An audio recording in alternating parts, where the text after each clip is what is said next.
Hello everyone, it's Shane Kanto, your Wasteland reviewer, and I'm here to review Rainey's Black Bottom.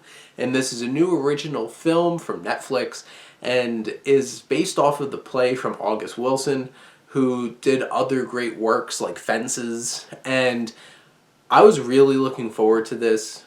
Obviously, this is a bittersweet experience, especially with this being Chadwick Boseman's last film, and the buzz around this film was incredible.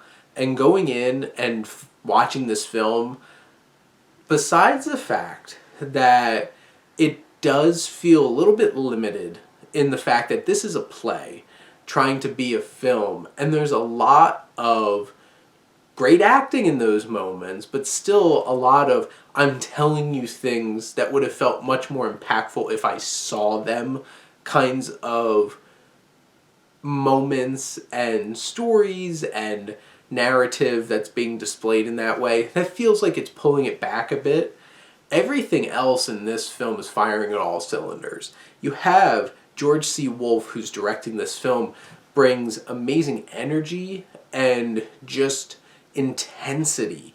There's scenes that feel so intense and just blistering ahead and really hit you on an emotional level, on that visceral suspense level. There's so much tension to be had.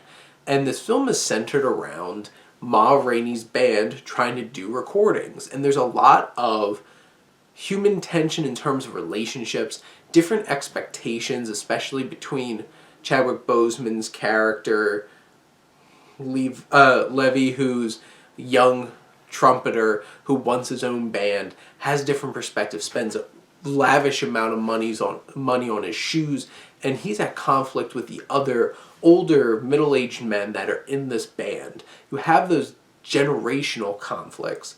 And then one of the most powerful conflicts is between these black artists and the white men who are producing them and recording them.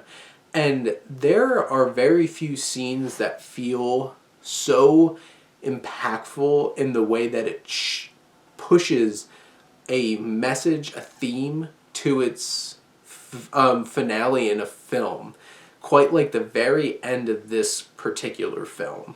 There's one scene that really encompasses the horrible misrepresentation and lack of credit that black artists had in terms of their own art, and whether it's them being paid peanuts for songs that they wrote because they wouldn't sell, and then thrown to a white band and that being recorded. And that is such a punch at the end of this film that just is an amazing exclamation point on how powerful the themes are in this film. You have those different kinds of conflicts, and the actors really, really, really sell it. Viola Davis is commanding. Chadwick Boseman was next level energy and presence and just sold every moment. There is really heavy emotional baggage that his character brings into this scenario, into this tense recording session, and it takes you to another place because Boseman was so committed.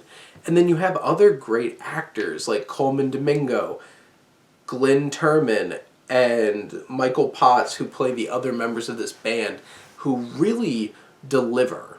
And they don't have as flashy roles, but they're the foundation, the anchors to this narrative and this play brought to the screen.